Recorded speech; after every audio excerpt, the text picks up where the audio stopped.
Part 2।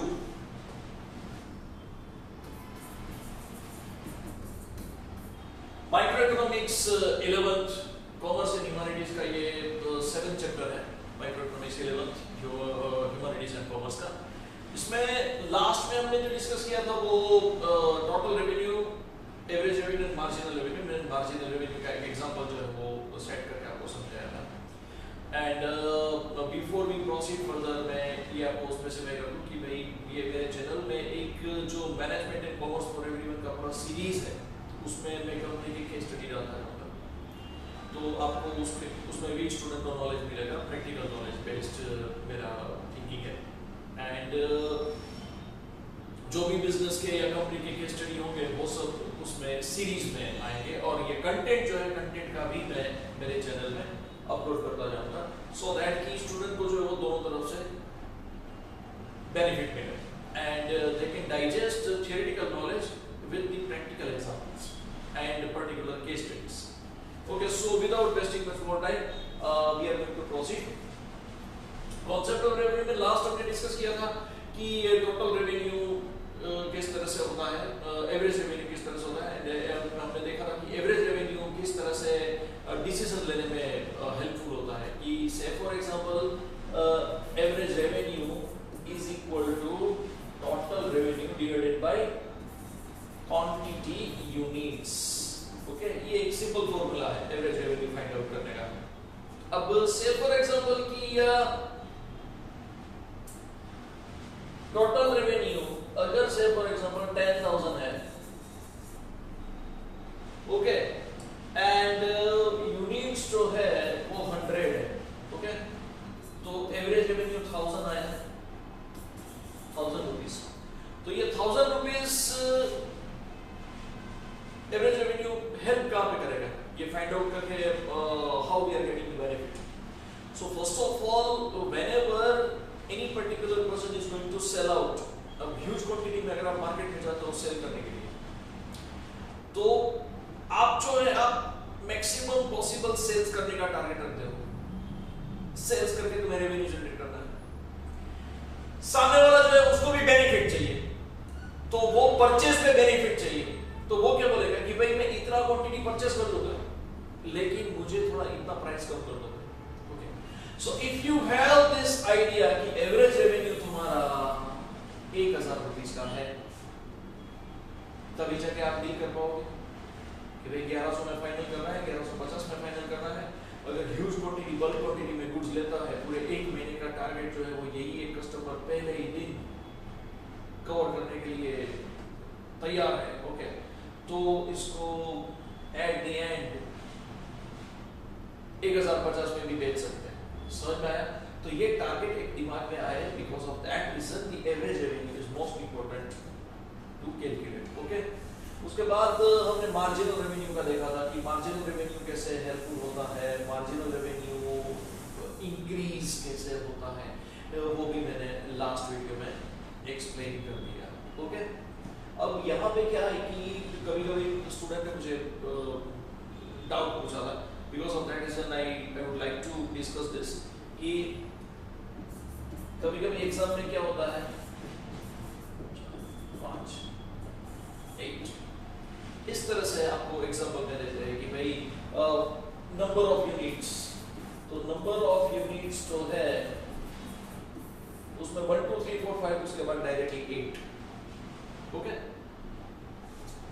अब यहाँ पे टोटल रेवेन्यू जो है वो से for example 10, 20, 40, 50, then 55, then 80। Okay, इस तरह से का टोटल रेवेन्यू है। ओके, तो मार्जिनल रेवेन्यू फाइंड आउट करना है, तो मार्जिनल रेवेन्यू में सीक्वेंस जो है वो सिंपल है कि मार्जिनल रेवेन्यू कैसे, इसको नो गाड़ी प्लस 10, 20, 50 में से 40 गए, 10, 55 में से 50 गए, 5। अब यहाँ पे तो सीरीज में यूनिट चल रहा है, यहाँ पे डायरेक्टली 6 की वजह तो ये 8 आ गया। तो यहाँ पे बहुत सारे स्टूडेंट गलत करते हैं। हम यहाँ पे क्या करें, कैलकुलेशन दिया है बुक में, वो भी आप देख लो। एंड सिंपल सी बात है, इस दोनों का डिफरेंस कितना है? 3 यूनिट का डिफरेंस। ओके, 3 यूनिट का डिफरेंस। यहाँ पे डिफरेंस कितना है? 25। तो 25 डिवाइडेड बाय 3। समझ में आया? इस दोनों का डिफरेंस और ये यूनिट्स का डिफरेंस यहाँ पे मैंने किया है। ये 5 में से डायरेक्टली 8 आ गया, 6 की वजह से 6 की जगह 8 आ गया। ओके, तो 3 का डिफरेंस एंड 55 में से डायरेक्टली जो है वो 80 है, तो इसका डिफरेंस 25। तो 25 divided by 3, 8 point something is answer. Okay, 8.10 10 या 33 हो 30 something. Okay, 8 point something is the answer.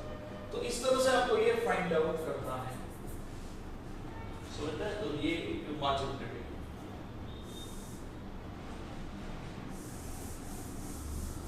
Next the particular point is what कि perfect competition, monopolistic competition and monopoly, ये 3 जो है वो फॉर्म्स ऑफ मार्केट यहाँ पे लिया है। Okay, how we can observe the nature of the revenue so far as the forms of market is concerned. अब देखो यहाँ पे मेरा एक वीडियो है already, 10th chapter forms of market का, बहुत ही अच्छा वीडियो है। आप कोई भी बिजनेसमैन जो है उसको भी शेयर कर सकते हो। वन शॉट मैंने डाला है। फॉर्म्स ऑफ मार्केट मीन्स की इतना इम्पोर्टेंट ये पॉइंट है। जो भी आप बिजनेस करते हो, whatever business you are doing, अब बिजनेस में profitability is the most important. इसका भी एक वीडियो है, why price is equal to average cost, वो भी मैंने बहुत ही अच्छी तरह से एक्सप्लेन कर दिया है।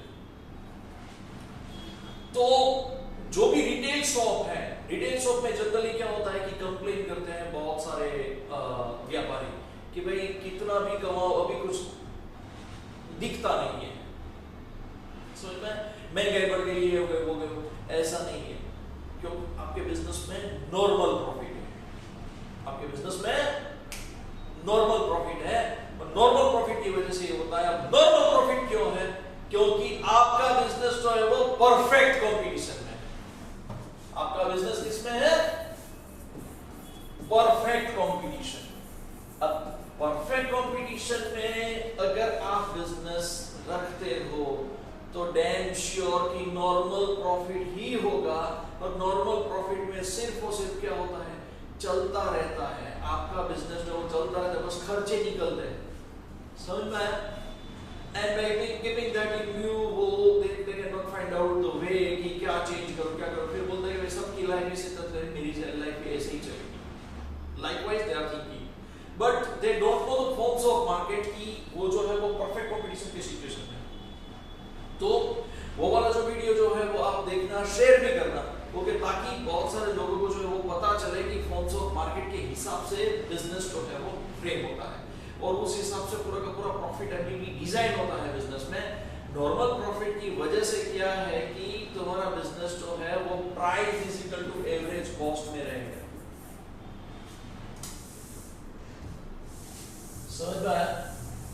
यहाँ पे सबसे पहले डिस्कस करते हैं परफेक्ट कंपटीशन। ओके, तो रेवेन्यू जो जनरेट होता है उसमें परफेक्ट कंपटीशन।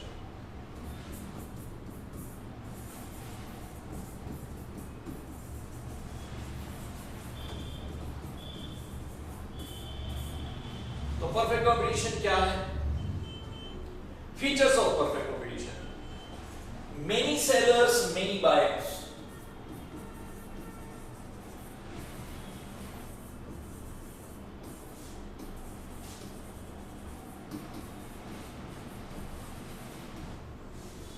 सेलर्स भी ज्यादा होते हैं, बायर्स भी ज्यादा होते हैं। अब बायर्स को देख के सेलर को लगता है कि भाई ये धंधा तो चलता ही रहेगा, उसमें कोई प्रॉब्लम नहीं है। लेकिन कंपटीशन जो है वो इस तरह का है कि सेलर्स इतने सारे हैं, बायर्स भी इतने सारे हैं, तो आपका जो धंधा चलता है वो नॉर्मली चलता है। ओके, अगर सेलर कम है, बायर्स ज्यादा है, तो वो फॉर्म्स ऑफ मार्केट जो है वो चेंज होगा एंड प्रॉफिटेबिलिटी में तुम्हें बेनिफिट मिलेगा। समझ में आया? सबसे पहले क्या होता है, many sellers mean this is the features of perfect competition, how to identify the forms of market. तो सिंपल आप देखो वेजिटेबल मार्केट, तो वो परफेक्ट कंपटीशन में होता है कि आप वेजिटेबल मार्केट में अगर जाते हो, पोटैटो खरीदने जाते हो, ओके, तो पोटैटो में होते हैं क्या, सेलर्स भी इतने सारे हैं, बायर्स भी इतने सारे हैं, and because of that reason आप कहीं पे भी जाओगे तो एक नॉर्मल प्राइस ही रहेगा। अगर किसी ने 30 रुपया पर केजी रखा है तो पूरे मार्केट में 30 रुपया पर केजी ही मिलेगा आपको, जो है वो कोई 35, 32 या 31 नहीं बोलेगा। अगर बोलता है तो immediately consumer will go away, तो कंज्यूमर जो है वो निकल जाएगा हाथ से, समझ में आया? So this is what first foremost, many sellers, many buyers. Then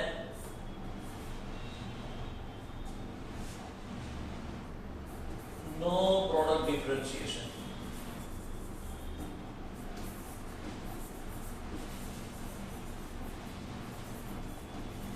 No product differentiation और homogeneous product, वो भी आप देख सकते हो। homogeneous product का मैंने यहाँ पे no product differentiation लिखा है ताकि आपको याद रहे, क्योंकि वो मोनोपोलिस्टिक कंपटीशन में प्रोडक्ट डिफरेंशिएशन आएगा। यहाँ पे कोई प्रोडक्ट में डिफरेंशिएशन नहीं, आप पैसे भी खरीद तो हो क्योंकि प्राइस इक्वल है, same kind of satisfaction, there is no any identical kind of product में कोई आइडेंटिकल कुछ अलग नहीं है, समझ में आया? प्रोडक्ट जो है मींस कहते हैं ना कि 5 रुपए का पेन मुझे चाहिए, तो पेन मींस पेन, ये ले लो 5 रुपए। 10 रुपए का पेन, हाँ तो 10 रुपए का पेन। हाँ, लेकिन कोई ऐसा बोले मुझे पार्कर चाहिए, तो वो आएगा मोनोपोलिस्टिक कंपटीशन में, तो पार्कर 20 रुपए का नहीं मिलता। Where brand comes first, ये याद रखना, समझ में आया? जहां पे brand comes first, brand name जो पहले आता है तो वो मोनोपोलिस्टिक कंपटीशन में गया और उसके प्राइस जो है वो ज्यादा रहेंगे, समझ में आया? सिंपल सी बात है।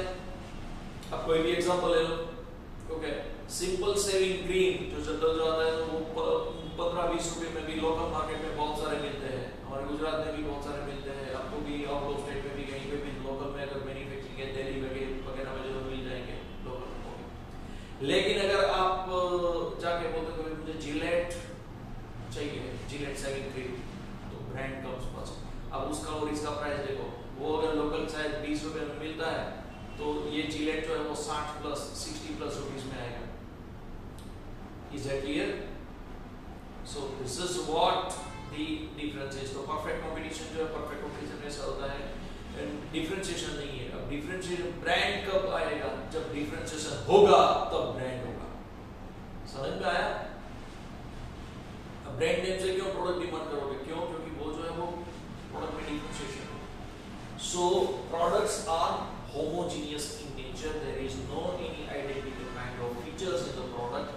Each and every particular seller will give you the same kind of satisfaction by using the product. Okay. Then next, free entry, free exit. Free entry and free exit. Entry भी free है, exit भी free है. There is no any restriction from the government side, or there is no any restriction from any particular existing competitors. ऐसा नहीं है कि भाई existing competitors जो है वो ज्यादा है तो वो जो है वो रोक लगाते हैं, वो ओलिगोपोली में होता है कि existing जो है ना तो वो भी ऐसा बोलते हैं कि भाई वो enter नहीं होने देंगे। Many times it happens. Builder लोगी में ऐसा होता है, रियल एस्टेट के मार्केट में। Then after बहुत सारे सीमेंट इंडस्ट्री में ऐसा होता है, जहाँ पे ओलिगोपोली मार्केट है वहाँ पे आपको इजी एंट्री नहीं मिलेगा, या तो फिर आपका जो आपको जो लाइसेंस इश्यू करते हैं वो लाइसेंस इश्यू नहीं होगा, समझ में आया? यहाँ पे क्या है, फ्री एंट्री फ्री एग्जिट। किसी को भी बिजनेस स्टार्ट करना है, बिजनेस स्टार्ट कर सकता है, अपने पास पैसा है, पैसा इन्वेस्टमेंट करके दुकान स्टार्ट कर दिया या कोई भी छोटा सा फैक्ट्री स्टार्ट कर दिया, ओके, गवर्नमेंट की तरफ से कोई रेस्ट्रिक्शन नहीं है। एंड अगर लगता है कि भाई इस धंधे में कुछ नहीं यार, मैं थक जाता हूँ, नॉर्मल प्रॉफिट ही रहता है, कुछ रहता नहीं और प्रॉफिट मुझे दिखता भी नहीं, that is why shut down this business, okay, तो उसके ऊपर कोई ऐसे रोक नहीं लगेगा कि भाई तुमने धंधा बंद क्यों कर दिया। फ्री एंट्री फ्री इसी की वजह से जो है वो सेलर्स ज्यादा होंगे ना, सेलर्स एंड बायर्स दोनों ज्यादा होंगे।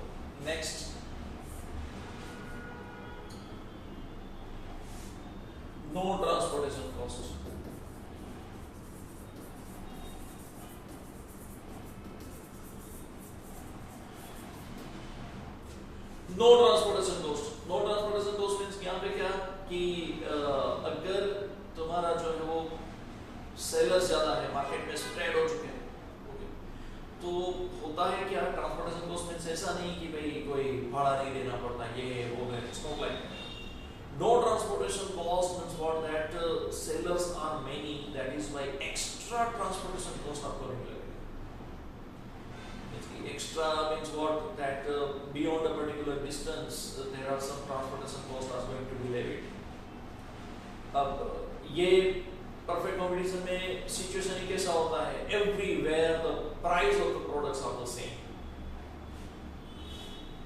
price of the product are same, means sellers spread हो चुके हैं, समझ में आया, sellers जो वो spread हो चुके हैं, इतने number of sellers ज्यादा है कि competition में टिकने के लिए वो क्या बोलेगा कि भाई मेरा प्रोडक्ट कोई भी मार्केट में जाएगा सेम प्राइस पे ही बिकेगा।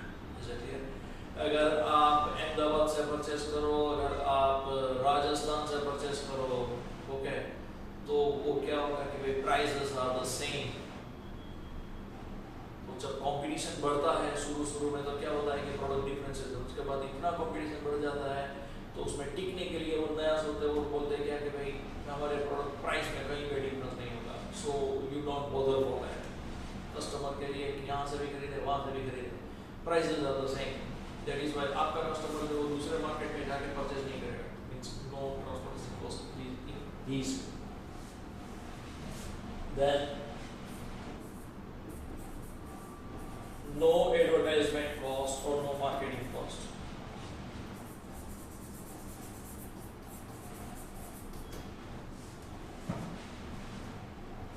एडवर्टाइजमेंट का कोई कॉस्ट नहीं लगेगा, मींस व्हाट, एडवर्टाइजमेंट करने की सिचुएशन ही नहीं होती है फोन, समझ में आया? Why? Because products are homogeneous, products एक ही तरह के हैं, प्रोडक्ट में कोई डिफरेंशिएशन नहीं है। एडवर्टाइजमेंट कब करना होता है? Only when there is a difference in the product. Advertisement means what? Advertisement gives reason to buy. Why my product is the best to use? मेरा अगर पेन है तो मैं पेन में क्या दिखाऊंगा एडवर्टाइजमेंट में कि मेरा प्रोडक्ट, मेरा पेन जो है वो बेस्ट है, किस तरह से बेस्ट है, लिखने में, राइटिंग में, लॉन्ग लास्टिंग, समझ में आया? तो ये दिखाने के लिए मुझे एडवर्टाइजमेंट करना है, एंड सेलर्स कम होंगे तो I can charge the price and differentiation create होगा एडवर्टाइजमेंट में। यहाँ पे आइडेंटिकल काइंड ऑफ प्रोडक्ट्स है, यहाँ पे प्रोडक्ट में डिफरेंशिएशन नहीं है। अनदर थिंग इज व्हाट की situation is as like that you can not increase the price and consumer know very well the product, okay, consumer have perfect knowledge. ये दूसरा point भी यहाँ पे लिखते हैं, last point, all consumer has perfect knowledge of the market। तो फिर advertisement करने का कोई मीनिंग ही नहीं है, and you can not levy the cost of advertisement in final price, okay, that is why the situation is what, like uniform prices। so uniform prices में एक ही प्राइस रहेंगे। अब प्रैक्टिकली देखते हैं, ये मैं फीचर्स देखे, अब प्रैक्टिकली इसका टेबल देखते हैं।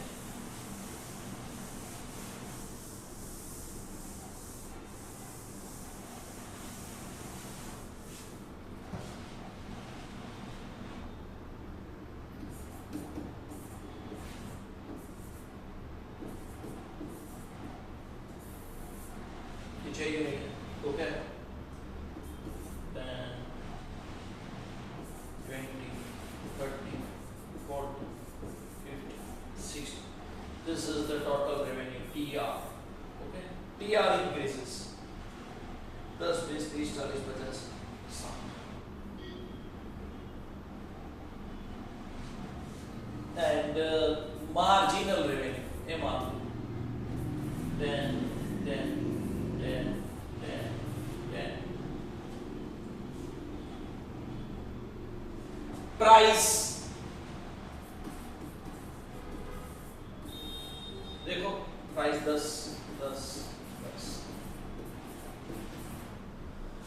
So under perfect competition, price and average revenue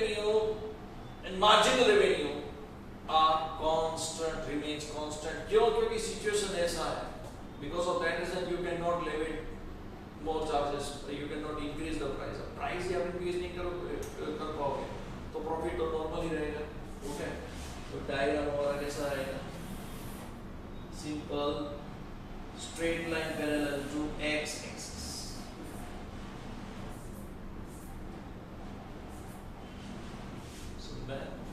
Where price is equal to average revenue is equal to marginal revenue। X axis पे output in units and here y axis पे price। तो ये explanation था perfect competition का। Next video में मैं तीसरे part में मोनोपोलिस्टिक कंपटीशन या मोनोपोली दो में से लेंगे, उसके बाद ये मैं डिवाइड करके ही रखूंगा सो दैट कि आपको 20-20 मिनट के वीडियोस मिलते रहेंगे। ओके, मिलते हैं छोटे से ब्रेक के बाद। शेयर करना, सब्सक्राइब करना एंड मैक्सिमम प्रैक्टिस करना, और आपको जो भी कोई डाउट है तो वो कमेंट्स बॉक्स में ऐड कर देना। Thank you very much.